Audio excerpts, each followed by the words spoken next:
Hey you guys, it is officially Adar 1 and we had a 7-planetary alignment yesterday, which will not happen again for 40 years. And so it blessed us with its presence and gave us a lot of positive and forward motion.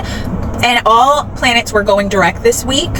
So they were like forward motion, but now Venus today, March 1st, Adar 1, Venus has broken the forward trajectory and has went retrograde. And Venus is going to be going retrograde for the entire month of March. So as I've said over and over again, God has placed influences in his heavenly bodies. In the book of Job, he says, can you bind or loose the sweet influences of the Pleiades? And in essence, he's saying, no, you cannot. I am the only one who has the power to bind and loose the energetic influences, the energetic governing influences of these heavenly bodies. So he's highlighting Venus this month because Venus is going retrograde.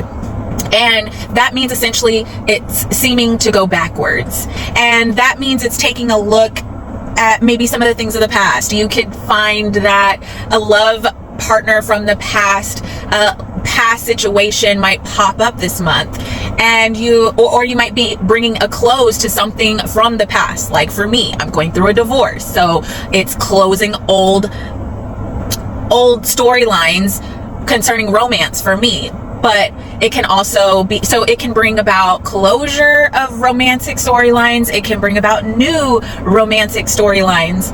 It can teach you lessons. It can be, anytime a planet goes retrograde, it's usually because we need to learn something and like relearn something, or God's still trying to, teach us something in a specific area. Venus being love and abundance. Venus represents romance and wealth, okay?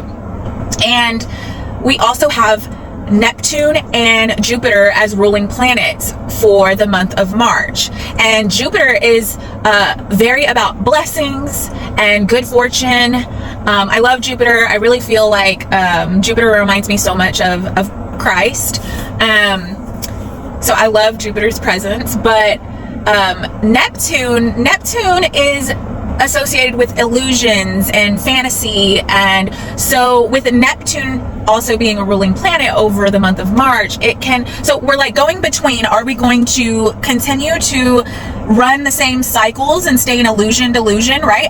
For example, I could, let's say I wanted to get back with my ex, which I definitely don't. But let's say I wanted to entertain that and I tried to salvage and not move forward with the cutting and severing of that relationship, right? Neptune, illusion, delusion, that can lead you back into entrapment, okay?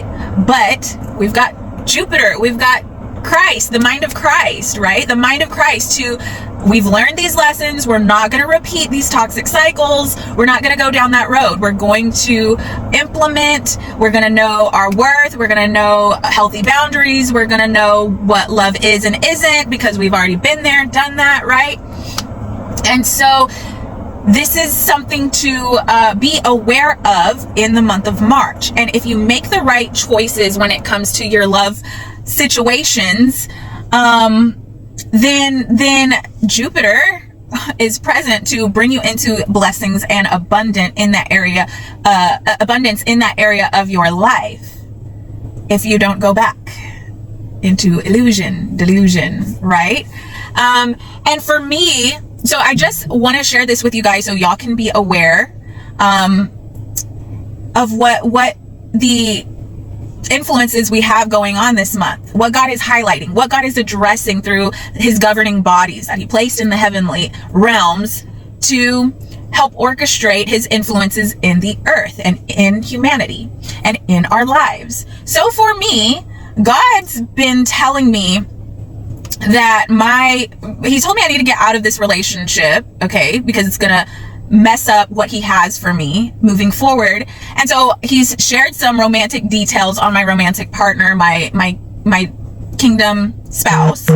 And for me, it's very important because I have a high calling and I know that, and I have a unique high calling and I know that. And so I have to safeguard that, right?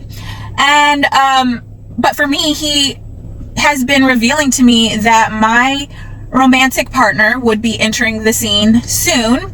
And also I'm feeling that he's telling me that this romantic partner is going to be the destiny helper that he talked to me about when it comes to, because he told me, I don't know, it might have been 2 years ago, that I was going to encounter a destiny helper, and this destiny helper was going to be very pivotal and very influential and very powerful, a very powerful figure. And at the time, I thought it was a woman. But as time has passed, and at the end of last year, I believe it was, or maybe it was in January, he gave me what I feel was clear details that this kingdom helper, who was going to be helping me, because what he described as the kingdom helper was this person was going to be very influential, know important people, and get me into rooms that I would never think that I could or walk through or would walk through, because I don't know anybody influential, so to speak. But then it was like, I think it was in January of this year that he started really bringing my attention to the fact that this kingdom helper was also going to be my romantic partner, and also going to be a spiritual mentor to me, and a financial, a business mentor, because this person is going to be, like I said, a very influential, successful, smart person, powerful person. And so I share that just to let you know that seek God about your divine counterpart. Seek God for details so that you don't get caught up in a snare with something that's not that. Okay? And just make good choices, have high standards.